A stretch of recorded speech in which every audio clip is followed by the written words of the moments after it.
Good for you. Okay, let's stay on this vocal cry sound for a minute. Let's come back to the lighter dynamic. And what I want you to do is a waltz pattern into a legato connection. So we're trying to go for this lighter mix, make sure that there's an even tension on the vocal cords and no cracks or flips. So we want to go.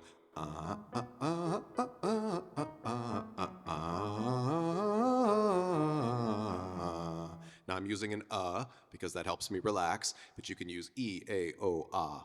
You can use ooh, anything you want, okay? So just make sure that you pick what works best for you, that gives you the most control, and again, gives you a successful mix in your voice, okay? Coming from the bottom. Here we go, waltz first with glottal skips. 1, 2, 3, 4, 5, 6. Now, into a smooth connection. That's it, first skip. And then legato. Through the bridges, through the range.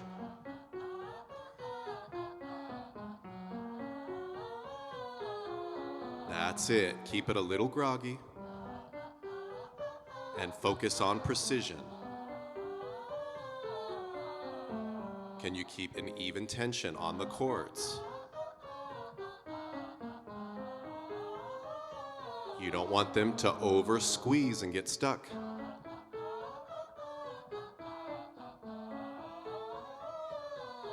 But you also don't want them to flip out and get loose and crack. So use just enough of that cry sound to keep them engaged. All the way around, good.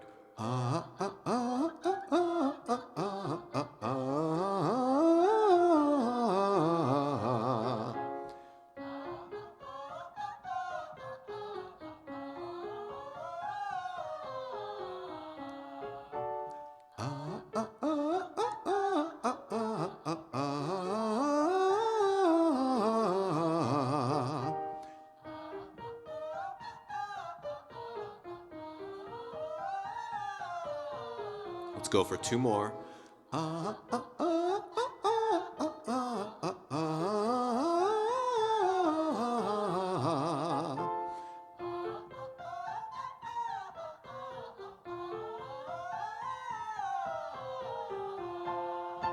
Nice. Any questions about that? Does anyone in our sing out day want to try that exercise or have a question? Show it to me, see if you're doing it correctly.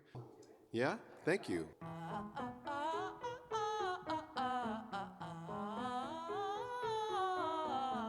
That's excellent. Good.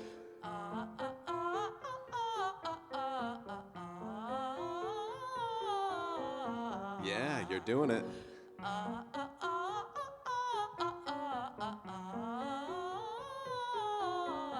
Straight through the feminine bridge.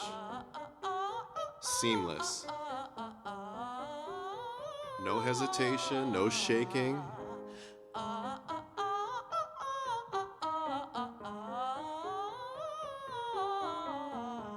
That's the way.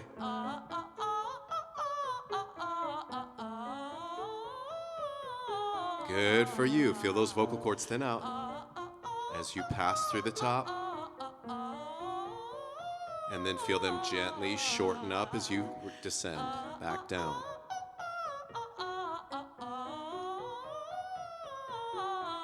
And here's soprano G.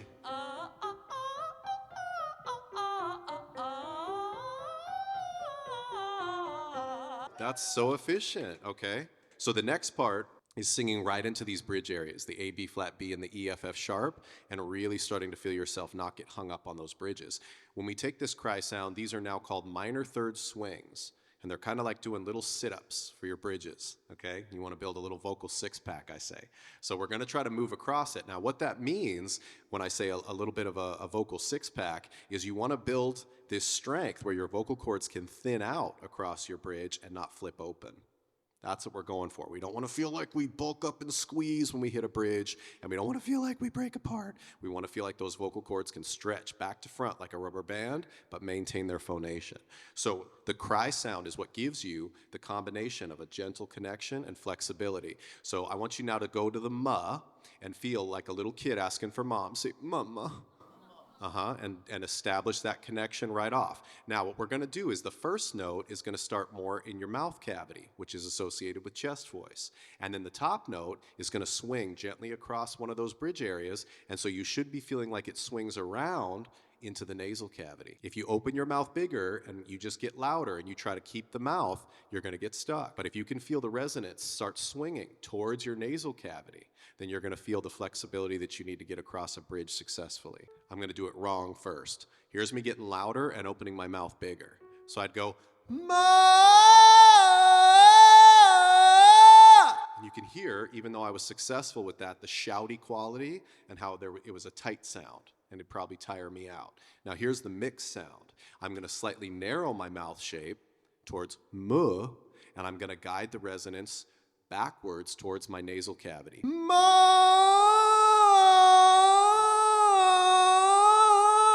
Now I'm really trying to do a color change there. Hopefully if I'm singing, I don't go for something that dramatic, but I really want you to hear the difference. I'm trying to start forward in my mouth, ma, and I'm trying to move a little bit more inward, ma, for the top one, ma.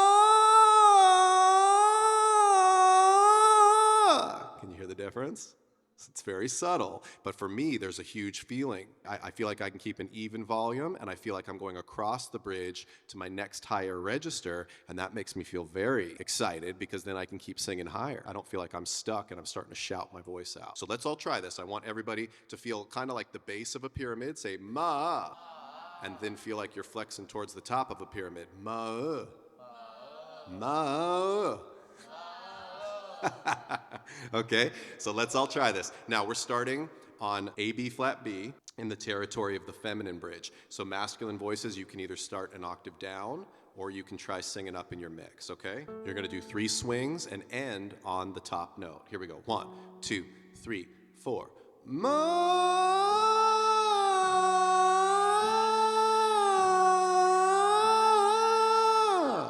Now, if that causes you to shake or crack, that's okay. That's actually totally normal. But try to keep that tension easy. Sing with a medium volume. 2, 3, 4. Ma.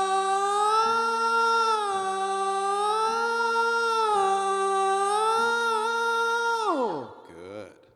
2, 3, 4. Ma.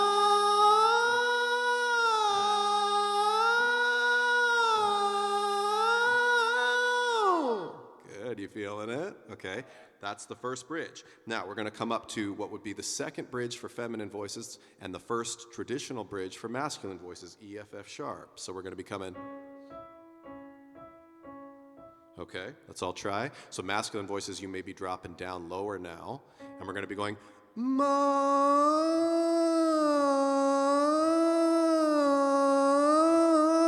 This is where a lot of baritones and basses get stuck. And then feminine voices, you should feel like you're starting more in your nasal cavity and starting to access a little release to head voice, okay? So that'd be ma.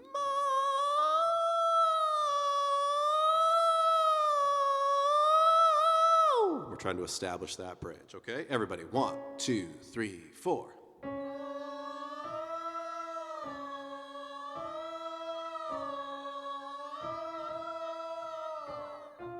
Good, get a breath, 3 and 4. Mo.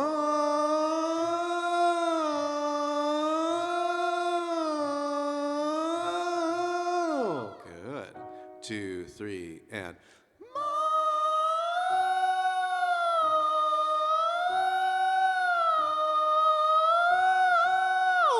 You feeling that? Okay, so those aren't fun to do, but they're really beneficial, okay? That will really keep your bridge in shape. All right, now to expand on that concept real quick, we're going to go to a classic arpeggio, but this is a little challenging because we're putting it in a key where each note of the scale lands in a different vocal register. Woo! Okay, so for instance, here's one that's in A.